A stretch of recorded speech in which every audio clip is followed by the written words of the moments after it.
Hey babes, welcome back to another video. In today's video, we are going to delve into fasting.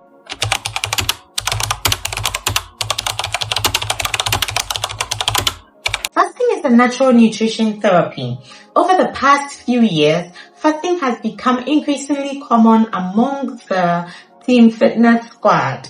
Fasting does something to you that cannot be explained using human language. You become aware of just how habitual eating has become. Many of us do not eat for hunger. We eat for pleasure. Absence of constant pleasure exposes you to the emotions you mask with your habits, and you are finally exposed to who you truly are.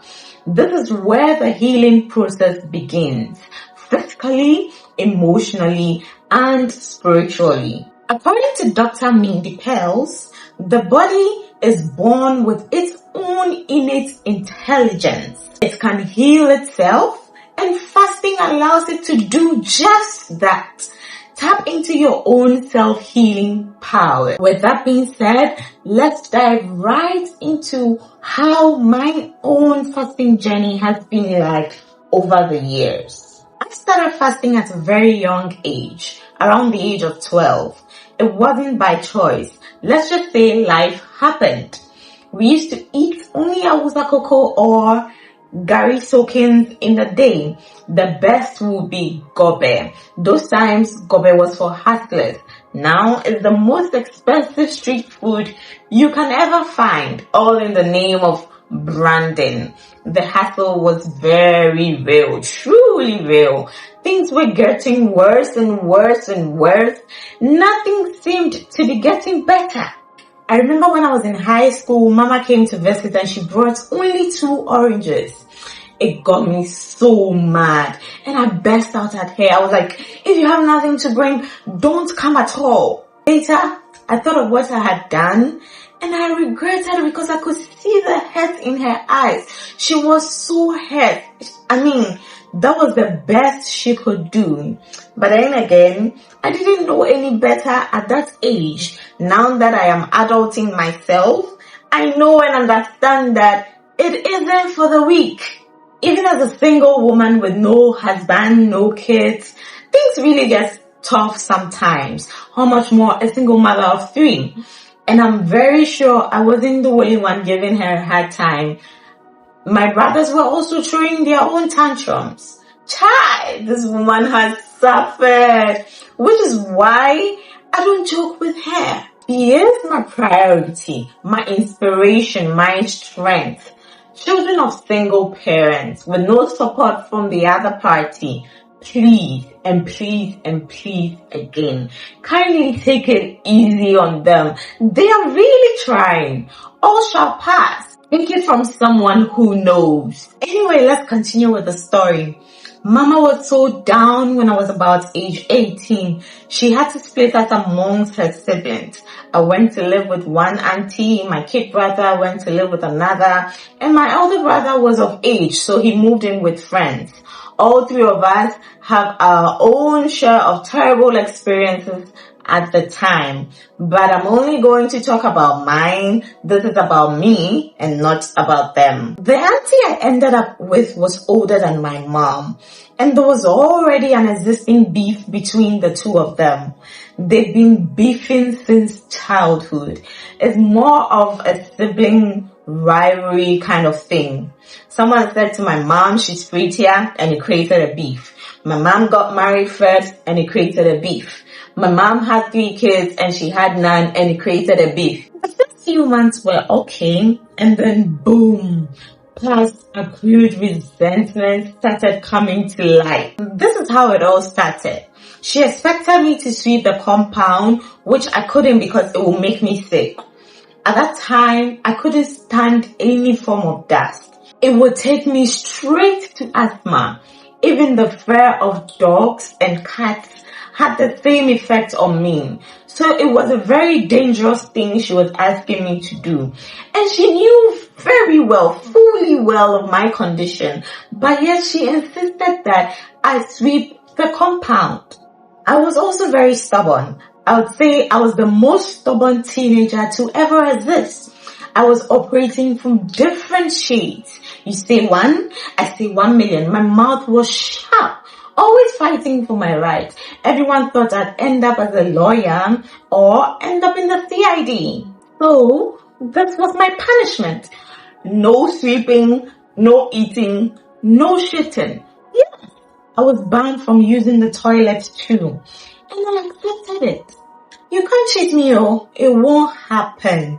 I'd rather not eat and shit than to be driven to the hospital to spend money we didn't even have in the first place. On weekdays, I was okay because at the time I was teaching at a nursery school and I was eating from there. They only served lunch at the time. However, on weekends, I had to go zero food until Monday. So that was the trend.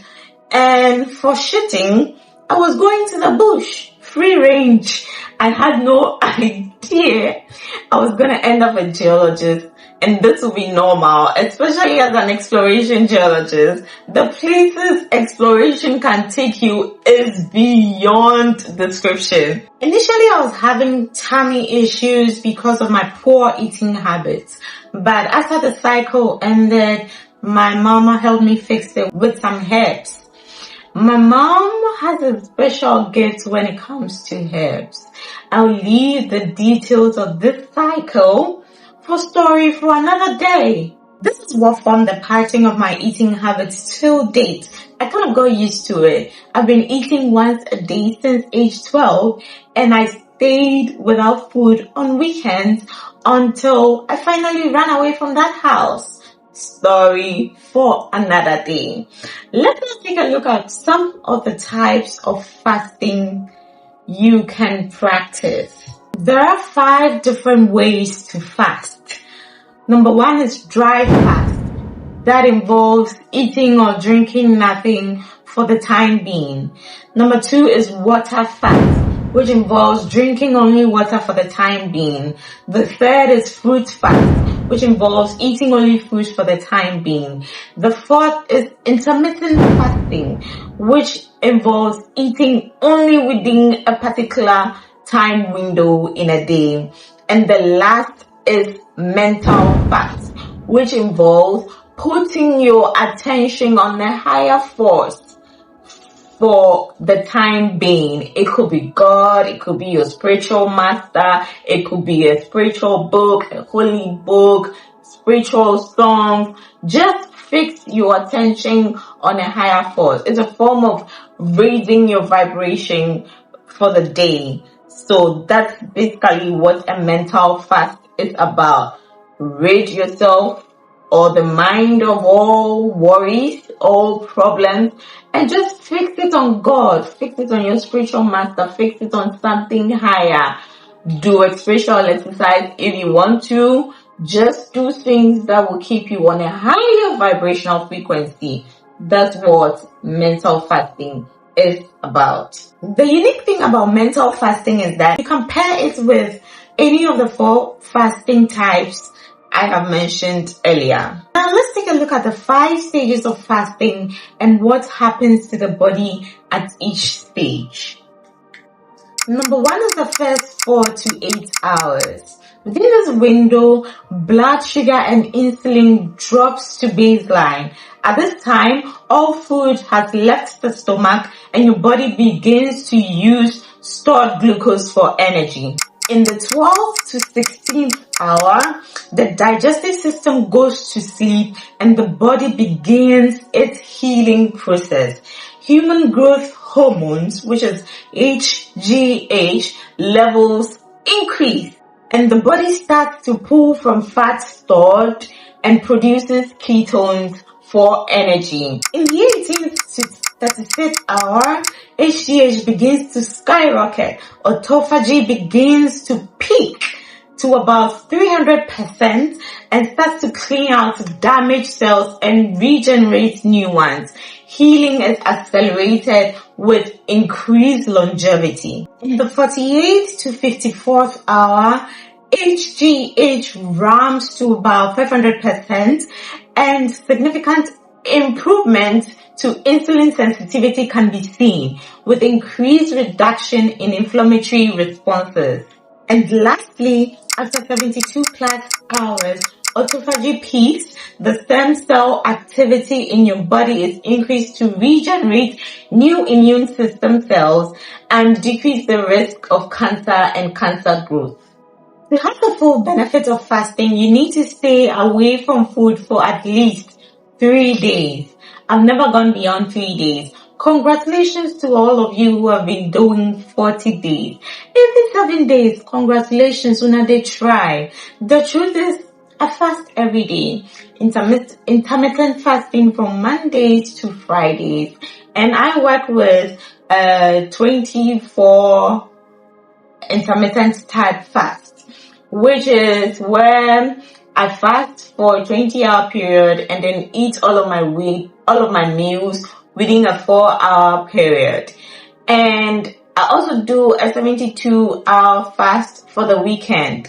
My last meal will be Friday around 2 p.m. and then I eat again on Monday around the same time. But this only works when I'm alone, when I'm living alone. When I'm with my mama or with my boyfriend, they wouldn't allow me to do. In fact, even the intermittent fasting will not work, because after every 3 hours, somebody is eating something. You want to eat some, especially that boyfriend of mine.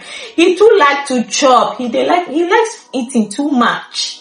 The second thing that helps me out a lot is cooking. I'm not so passionate about cooking. I don't really like it. Maybe it's because I'm always on the go. Like, I'm never at one place.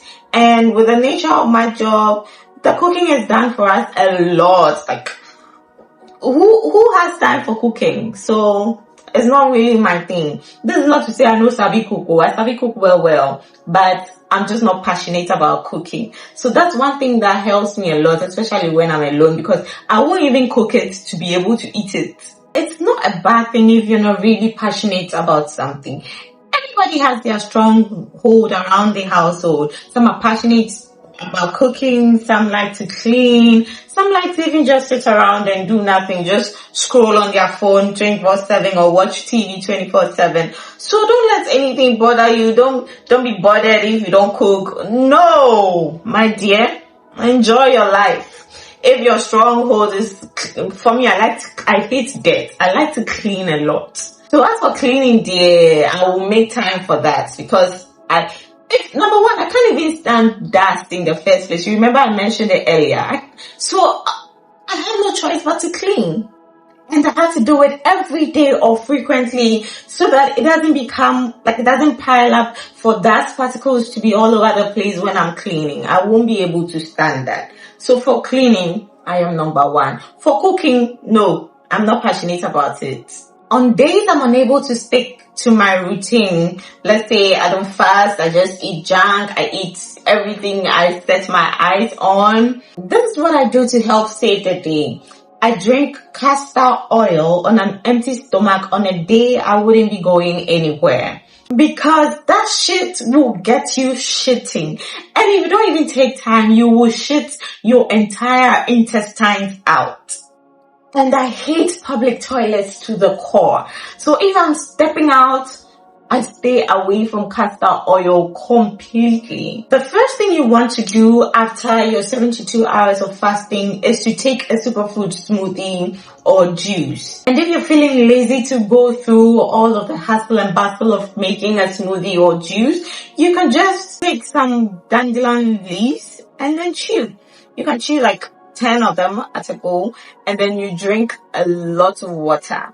It will drive you straight to the toilet as well, because your digestion and elimination system is invigorated after long hours of fasting. It's just like servicing a car. It performs better after you have given it a good treat, especially when you're about to take a long journey. You want to do it with a vehicle in good condition. It's the same with the body, where longevity comes to play. So now, how do we really know if healing is taking place during fasting? There are two major paths to healing when it comes to fasting: physical and spiritual. For physical, these are the parts of the body to pay attention to. Number one is the tongue.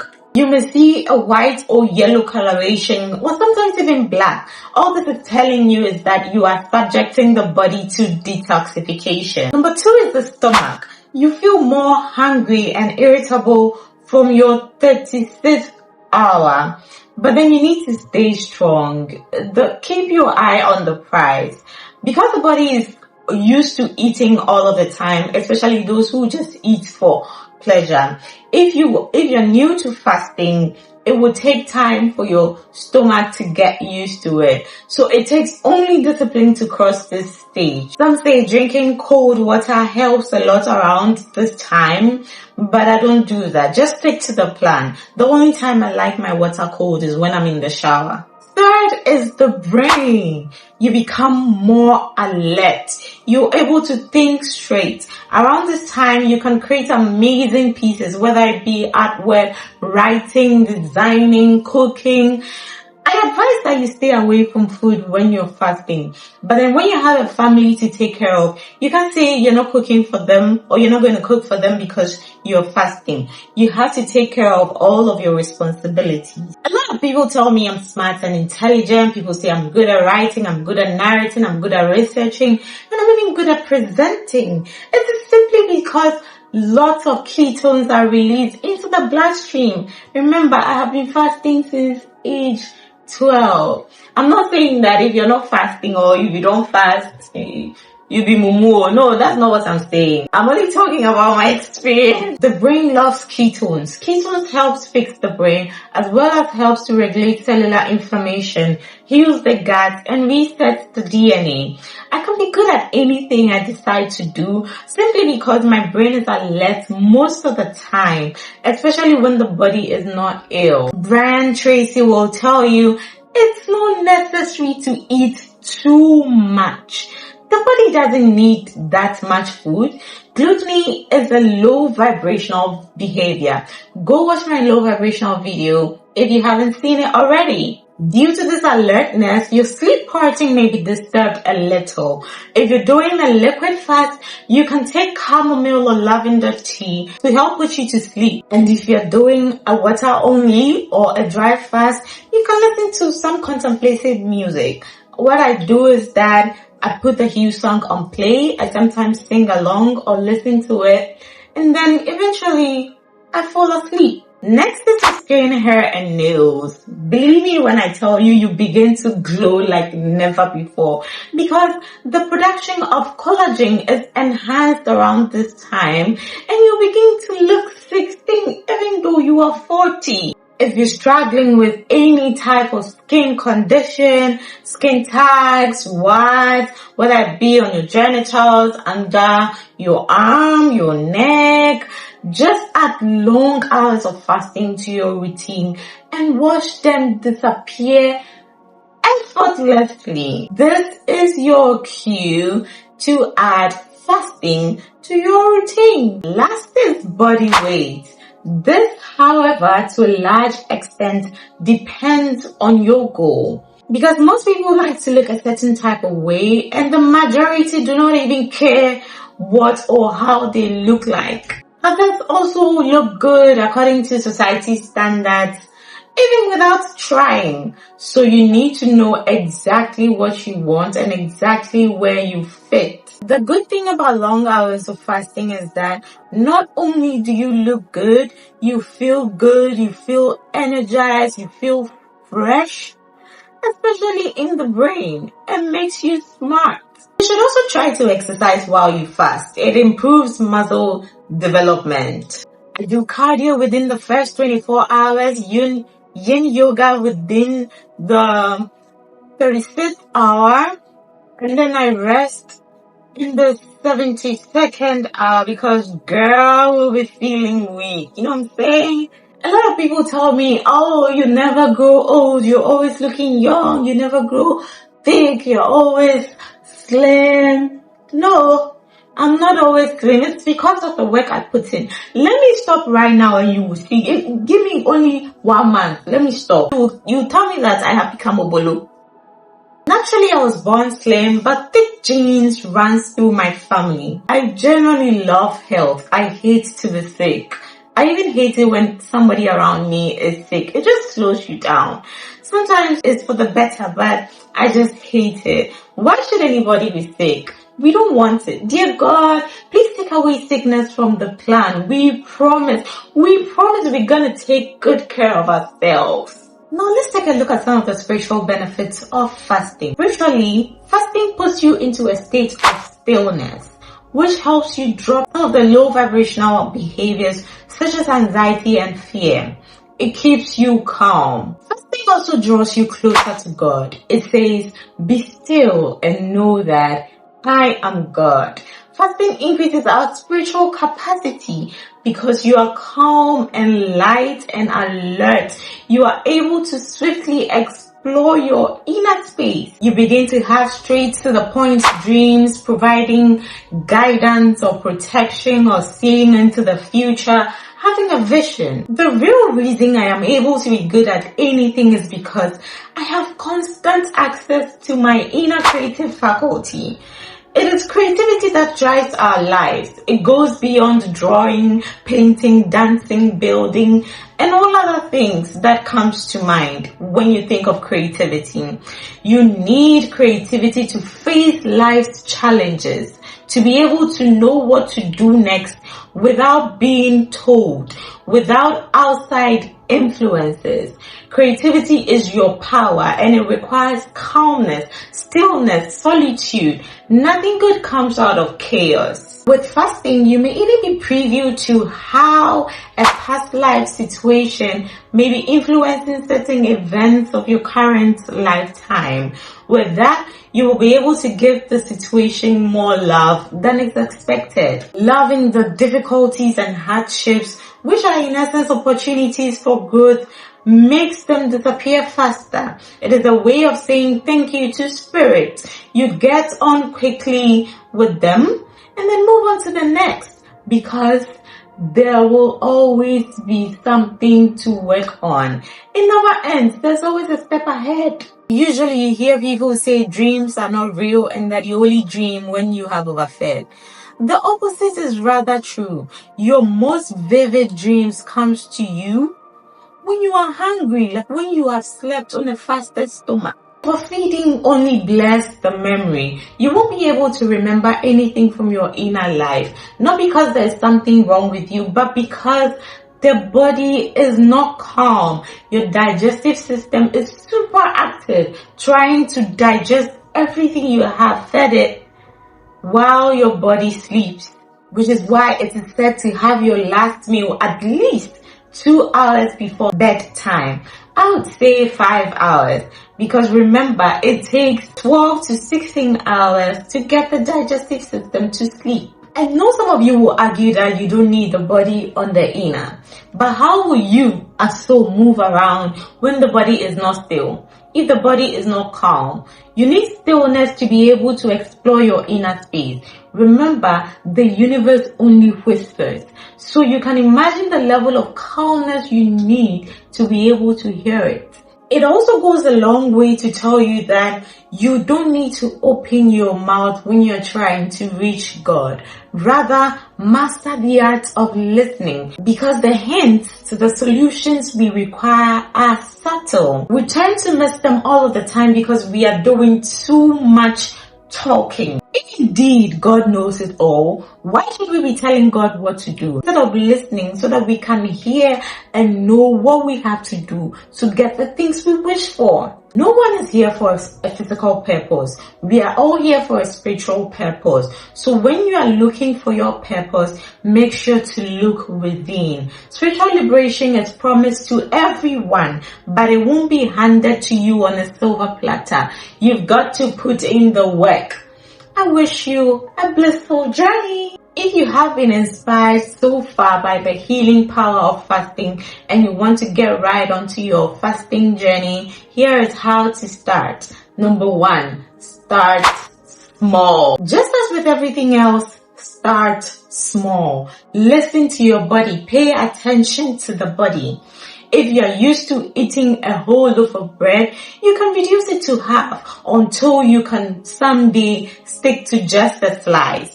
Gradual progression. I'm going to say Mama Shanti says I should fast, so I'm going to go a whole day or a whole week without food. And there you will die. Be cold. Don't do it.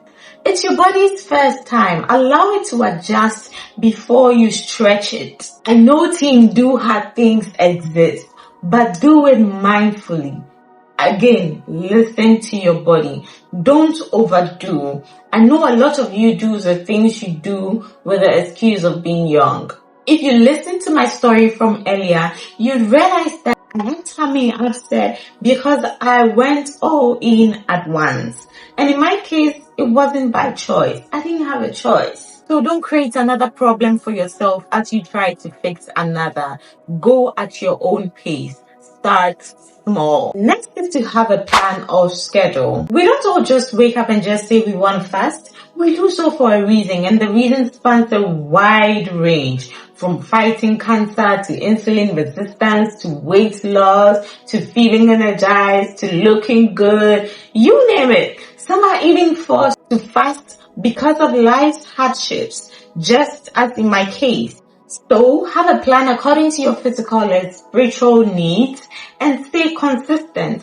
Planning should cover the type of fasting you'll be going in for, the activities you'll be carrying out during the fasting, and how you are going to break the fast. Don't go breaking your fast with a loaf of bread and margarine with a gallon of cocoa beverage. No, that will be cost 90. Your insulin will just shoot back up, or even more. It will even exceed where you left it. If we say don't eat bread right now, some people will start quoting biblical verses where bread was multiplied and served to the masses. Yes, you're right. But did you see the size of the bread? It wasn't a loaf. It was some like pebbles. Like in today's, those who sell in traffic, you see them selling pebbles and chocomilo. That was the size of that bread, not one full loaf. Gaman will say, mincha tea gaba. Hey, oh God. Please go in for superfood smoothies and juices and give yourself between an hour or 2 or even 4 before you start introducing in some carbs. The last step is to embrace the change. During fasting, you may experience fatigue, migraines, feeling lightheaded. Don't quit. Focus on your end goal. The experience you get after fasting. You get to experience a sense of calmness, improved health, enhanced concentration, becoming aligned to your truest self. However, you are not a machine. You know when something is getting overboard. Listen to your body. Pay attention to it. Nobody is holding a gun to your throat. Just stop when it is feeling too much. Take your time and enjoy every bit of the journey. Fasting heals, and so does food. The most important thing is to have a healthy relationship with food. Never starve, and don't forget to stay hydrated, as well as eat or drink your greens. This brings us to the end of today's video. Don't forget to subscribe, comment, like, and share. And until my next video, love divinely and unconditionally. Bye-bye.